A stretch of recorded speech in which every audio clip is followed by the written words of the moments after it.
அனைவருக்கும் வணக்கம். உண்மையில் நம்மில் பல பேருக்கு எதற்காக குளிக்கிறோம் என்றே தெரியவில்லை. அழுக்கு போகவா? நிச்சயம் கிடையாது. சரி, பின் எதற்குத்தான் குளிக்கிறோம் என்று கேட்கிறீர்களா? குளியல், குளிர்வித்தல். குளிர்வித்தலே மருவி குளியல் ஆனது. மனிதர்களுக்கு உள்ள 75% நோய்களுக்கு காரணம் அதிகப்படியான உடல் வெப்பம். இரவு தூங்கி எழும்போது நமது உடலில் வெப்ப கழிவுகள் தேங்கி இருக்கும். காலை எழுந்ததும் இந்த வெப்ப கழிவை உடலில் இருந்து நீக்குவதற்காக குளிர்ந்த நீரில் குளிக்கிறோம். வெந்நீரில் குளிக்கக்கூடாது. எண்ணெய் குளியலின் போது மட்டுமே மிதமான வெந்நீர் பயன்படுத்த வேண்டும்.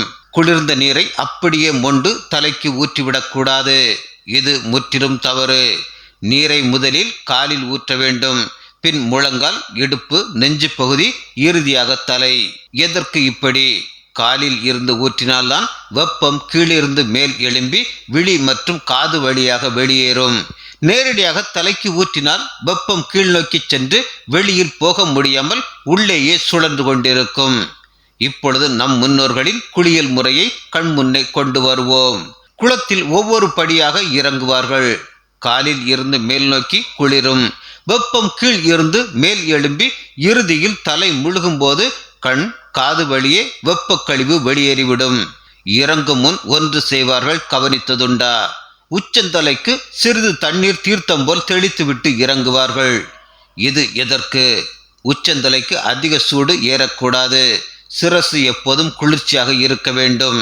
எனவே உச்சியில் சிறிது நனைத்து விட்டால் குளத்தில் இறங்கும் போது கீழ் இருந்து மேலாக எழும்பும் வெப்பம் சிரசை தாக்காமல் காது வழியாக வெளியேறி விடுகிறது.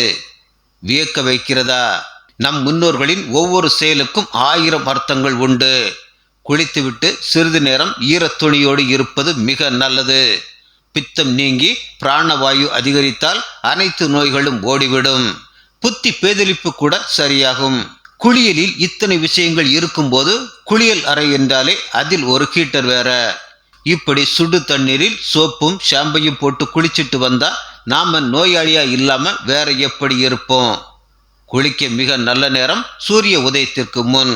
குளிக்க மிகச் சிறந்த நீர் பச்சை தண்ணீர். குளித்தல், குளிர்வித்தல்.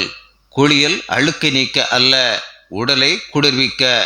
இறைவன் கொடுத்த இந்த உடல் மீது உங்களுக்கு அக்கறை இருந்தால் மாற்றிக்கொள்ளுங்கள்.